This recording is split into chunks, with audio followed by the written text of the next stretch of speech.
Hello বন্ধুরা, আমি অনু update with অনু চ্যানেলে তোমাদের স্বাগত। আমি চলে এসেছি কথা সিরিয়ালের আপডেট নিয়ে। কথা সিরিয়ালে দেখা যাচ্ছে যে খেজুর রস থেকে গুড় বানানোর জন্য ভোর 3:30 কি 4টায় উঠতে হয়। ছেলেরা তো উঠতে চাইছিল না, এমনকি কায়দা কানুনের কেউই উঠতে চাইছিল না। কিন্তু এইটা নিয়েও একটা প্রতিযোগিতা শুরু হয়, মেয়েদের দল বনাম ছেলেদের দল, কারা আগে উঠতে। দেখা যাচ্ছে পরের দিন ভোরবেলায় আমাদের মেয়ের টিমেরাই আগে ওঠে আর ছেলেদের টিমেরা 7টা অবধি ঘুমাচ্ছে। আমাদের এইদিকে কথা খেজুর রস নিয়ে এসে উপস্থিত হয়ে যায়, খেজুর রস বসিয়েও দিচ্ছে গুড় বানাবে বলে। তারপর ছেলেরা আসে আর সেখানে ফের কথা এভির মধ্যে ঝগড়া চলতেই থাকে। এইদিকে জুনি আর আক্কির মধ্যে ফের আবার ভুল বোঝাবুঝি শুরু হয়েছে। আক্কি জুনির জন্য একটা গিফট এনেছিল শাল, সেটা জুনি অ্যাকসেপ্ট করে না।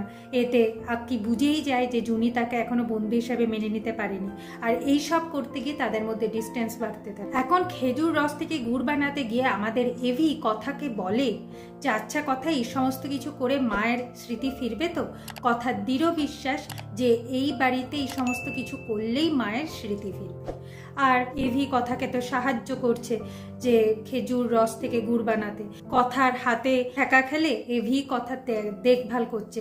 আর এই সমস্ত কিছু করতে গিয়ে আমাদের কথা তো মায়ায় পড়ে যাচ্ছে, কিন্তু এই মায়ার বাঁধন থেকে বেরোবে কি করে সেটাই কথা ভাবছে। কারণ মায়ের স্মৃতি ফিরলে পাচক মশাইকে তো তার মায়ের পছন্দ করা মেয়েকে বিয়ে করতে হবে। আর সেটা যেমন এভির ক্ষেত্রেও কঠিন হবে, কথার ক্ষেত্রে তো হবেই। অন্যদিকে আমাদের প্র্যাটি ঋতুকে নিয়ে পড়ে আছে। ঋতুকে বলছে আপনিও এরকম খেজুর রস থেকে গুড় বানান, আমি আপনার অনেক ফটো তুলে দেব। তাদের মধ্যে ভালোই প্রেম চলছে। খেজুর গুড় বানানোর পর এরপর আমাদের রাধা কৃষ্ণের মূর্তিকে দালানে প্রতিষ্ঠা করতে হবে। আর এইটা বরাবরই নিয়ম যে বাড়ির বড় ছেলে আর বৌমা করে, তাই এবারে সেটা ভার পড়েছে কথা আর এভির ওপর। কথা আর এভি রাধাকৃষ্ণের মূর্তি নিয়ে এসে দালানে প্রতিষ্ঠা করে। আর এইদিকে কথার বাবা ভাবে যে 25 বছর আগে এই কাজটা আমি আর সঞ্চিতা করেছিলাম। এই সমস্ত কিছু দেখে সঞ্চিতার ভেতরটা কেমন আনচান করতে থাকে। হয়তো সঞ্চিতার কিছু মনে পড়তেও পড়ছে না, এইরকম হতে পারে। আগামী পর্বে দেখা যাচ্ছে যে আমাদের কথা ফুলদাকে ফোন করে বসেছে। ফুলদা মানে মিস্টার রয়কে বলে যে আপনি সঞ্চিতার ব্যাপারে কিছু জানেন? মিস্টার রায় বলে হ্যাঁ, আমি তো সঞ্চিতার ব্যাপারে সমস্ত কিছু জানি।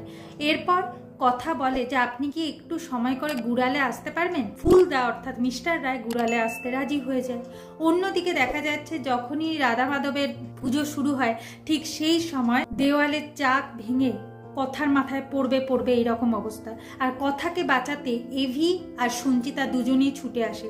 এভি কথাকে সরিয়ে নেয় আর ওই চাক সঞ্চিতার মাথায় লাগে আর সঞ্চিতা সেন্সলেস হয়ে পড়ে। হয়তো এই দুর্ঘটনাটাই সঞ্চিতার জন্য আশীর্বাদ হয়ে আসবে, সঞ্চিতার স্মৃতি ফিরে আসবে। কি হতে চলেছে সেই সমস্ত কিছু দেখতে হলে স্টার জলসা এবং স্টার জলসা এইচডিতে কথা সিরিয়ালে চোখ রাখতে হবে। আমার এই ভিডিওটা ভালো লাগলে লাইক, শেয়ার ও সাবস্ক্রাইব করে ফেলতে হবে। ভিডিওটা দেখবার জন্য অসংখ্য ধন্যবাদ।